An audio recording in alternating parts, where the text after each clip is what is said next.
Professor Peterson, let's begin with you. Why are you against the use of alternate pronouns? I'm against the use of legislation to determine what words that myself and other people are required to utter. But would you use alternate pronouns if a student asked you to? I think I've made my position on that clear already. Well, perhaps not to our audience at home who are just being introduced to this. Would you use alternate pronouns? And why not? Because I don't believe that other people have the right to determine what language I use, especially when it's backed by punitive legislation. And when the words that are being required are the constructions, they're artificial constructions of people I regard as radical ideologues whose viewpoint I do not share. Now we're diving deeper into why Peterson is so fired up. He's not just pushing back on pronouns, he's challenging the idea of legislating language. Imagine if you had to get government approval for the slang you use. It feels absurd, right? Peterson's point is that enforcing this by law creates a slippery slope. Philosopher Friedrich Nietzsche once said, "The surest way to corrupt a youth is to instruct him to hold in higher esteem those who think alike than those who think differently." Peterson seems to embody that here, insisting on protecting the messy, uncomfortable, but vital process of disagreement. We have a graphic to show our audience at home, just some of the pronouns being used or asked to be used as alternates. Among them you see here Z or Zim, Z or here, Z or Zir, also hey, or A rather, and per. So just some of the alternate pronouns there. Professor Pete, when you hear Professor Peterson saying that this is oppressive, how do you respond to that? The Peterson drama has done real harm to real people on campus. He's made it harder to be transgender or non-binary.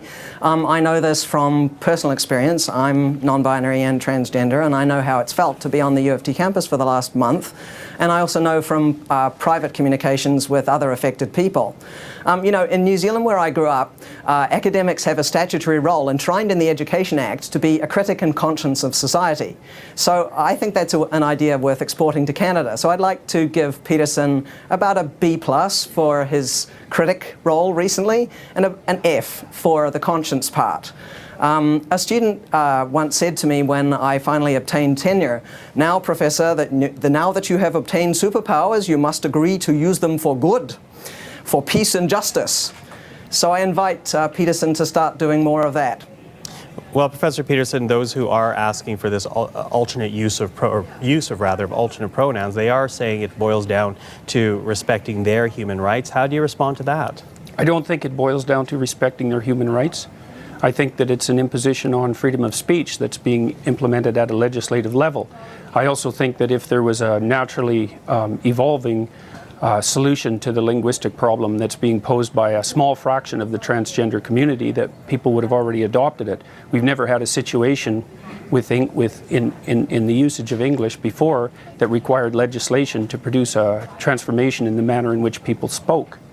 Has a very dangerous precedent. So it's one thing to tell people what they can't say. So for example, we have legislation making it illegal to do such things as deny the Holocaust. It's a completely different thing to demand that people use certain words when they're formulating their own ideas. And it's also absurd. I mean, here's one thing that's happened that I don't believe the formulators of this legislation ever foresaw. So in New York City, for example, there are now 31 protected gender identities.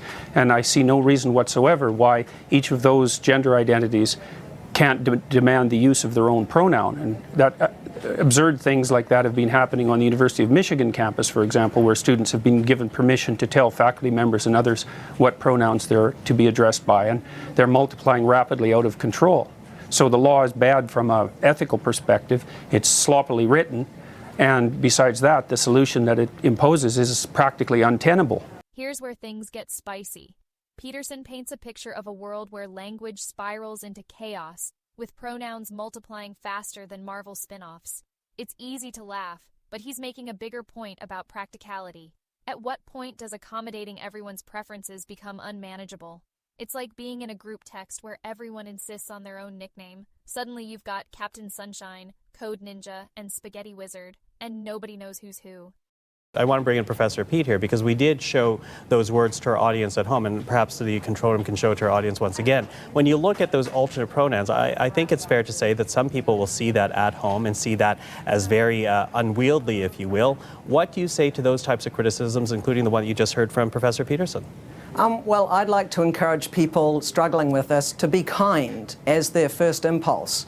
You know, we call somebody what they want to be called in our society. For instance, I don't call somebody Julie if they prefer to be called Jordan. That's just basic human courtesy. Now, Professor Pete brings up kindness as the core value here, which sounds nice, until Peterson jumps in and says, not so fast. This clash is fascinating because it highlights two worldviews. One prioritizes empathy, the other prioritizes truth. It's like choosing between a soft pillow and a sturdy chair. Both have value, but which one do you want to rely on? Peterson's point is that truth sometimes requires discomfort, like telling your best friend their karaoke rendition of Adele wasn't exactly Grammy-worthy. Sure, it stings, but it's necessary for growth. Here's a great little tip for people who are despairing at the possibility of remembering all those pronouns. What I do is just program in the pronoun next to the person's name in my smartphone. So whenever I'm out and about and I've forgotten whether one of my trans friends uses ze or zer or they or them or something else, I just look it up and it's really super easy. One thing I'd like you to really look at in regard to this controversy is to watch out for who's getting centered in a discussion. Political correctness is code that powerful people use when they're annoyed that they're actually not the center of attention in any given discussion.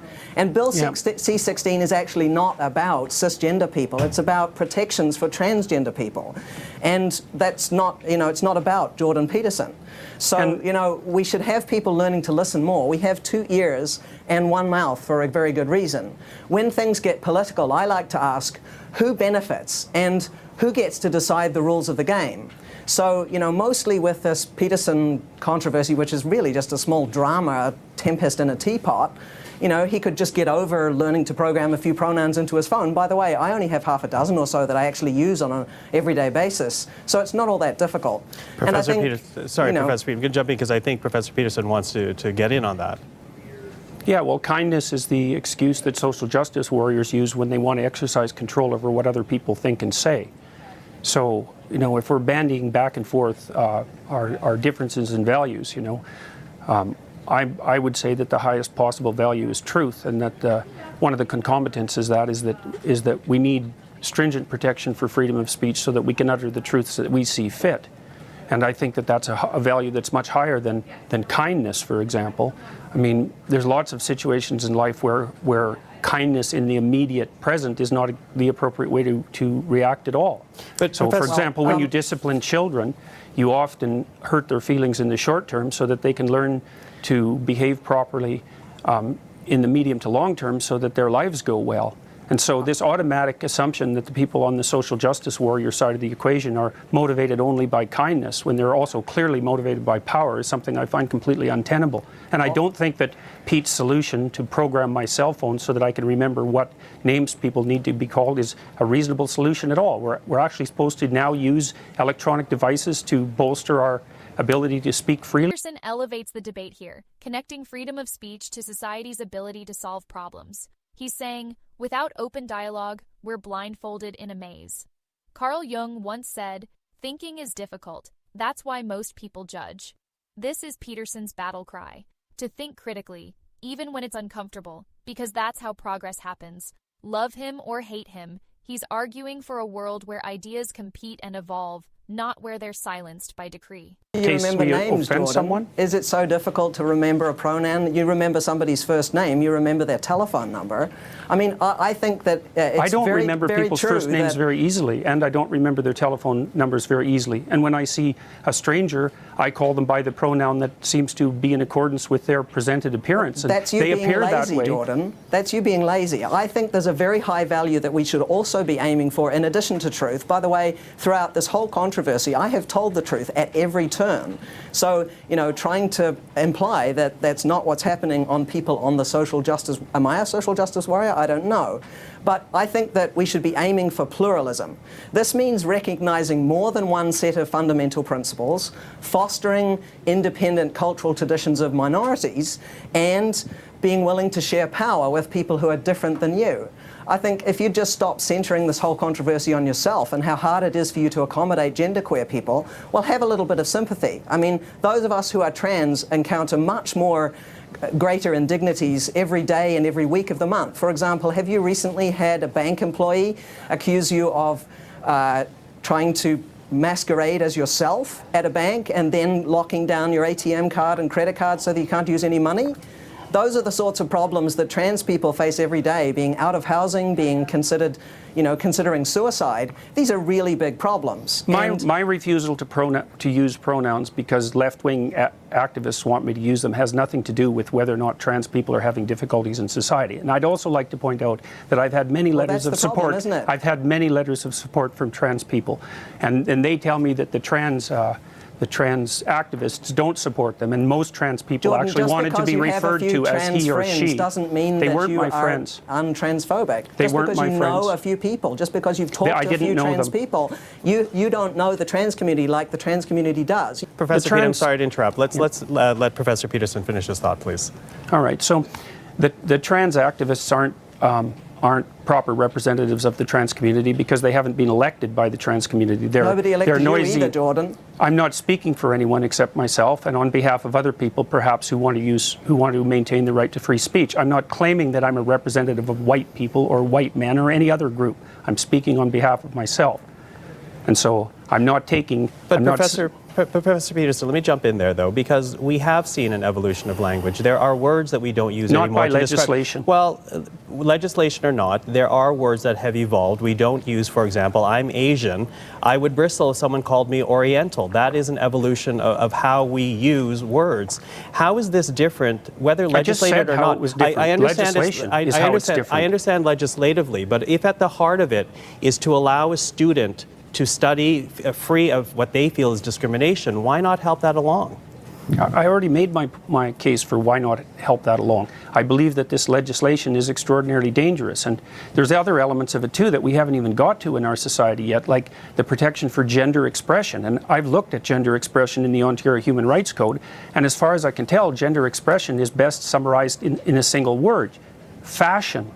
No. Because it's the way that you present yourself in public with your clothing and your manner of dress. And so I also think that the legislation that we are bringing forth with Bill C-16, and that's already in place in places like Ontario, also makes fashion criticism something akin to a hate crime. And because there's been so much noise about the identity component of this, we haven't even talked about gender expression. This is appalling legislation. And the idea that referring to someone by the pronoun of their choice is going to radically improve their status in society or their mental health is a completely unproven assumption. I think it'll have exactly the opposite effect. This is Peterson's mic drop moment.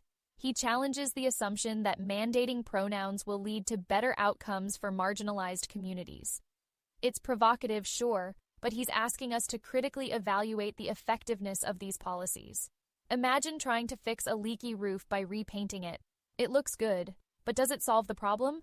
Peterson's critique pushes us to think beyond surface solutions and address the root causes of inequality and mental health challenges. I'm perfectly willing to be held accountable for my actions, and the university has already indicated the seriousness with which they view my actions. And I also do not believe that free speech laws were there to protect to regulate violence. Free speech laws are there because we use free speech to identify problems in our society, generate solutions to the problems, and then reach a consensus. So freedom of speech is actually is protection for the mechanism by which our individuals and society properly orient themselves across time. It's not even a principle, it's the fundamental method by which our societies manage to maintain the stability that they do maintain. And so it's one of the ways we do that, yes. Well, I would say that it's the fundamental way. So, and I mean, I think we could have a reasonable discussion about that, but because freedom of speech is so tightly tangled up with the means by which we solve problems, I mean, I think, and then I talk, but I get corrected when I speak publicly, and the fact that I'm being corrected constantly by the people that I'm speaking with helps orient my speech properly and helps orient public discussion properly. So, what's the big takeaway here? This debate isn't just about pronouns or free speech. It's about the kind of society we want to build. Peterson is making a bold stand for open dialogue, even when it's messy or uncomfortable. He's arguing that legislating language sets a dangerous precedent, not just for freedom of speech, but for how we solve problems as a society. At the heart of it is a question: how do we balance kindness with truth? Peterson suggests that prioritizing kindness over truth might lead to unintended consequences, like stifling debate or creating unworkable systems. Friedrich Nietzsche once said, "He who has a why to live can bear almost any how." Peterson's why is clear: protecting the process of honest conversation, no matter how hard it gets. This conversation challenges us to think deeply about what we value more: consensus or dialogue, comfort or progress. It's a call to action for all of us, not just to listen, but to participate. Because at the end of the day, the world moves forward when people are willing to wrestle with tough questions, not silence them. So, let's keep the conversation going in the comments. What do you think? Is Peterson right? Or is this debate missing the point?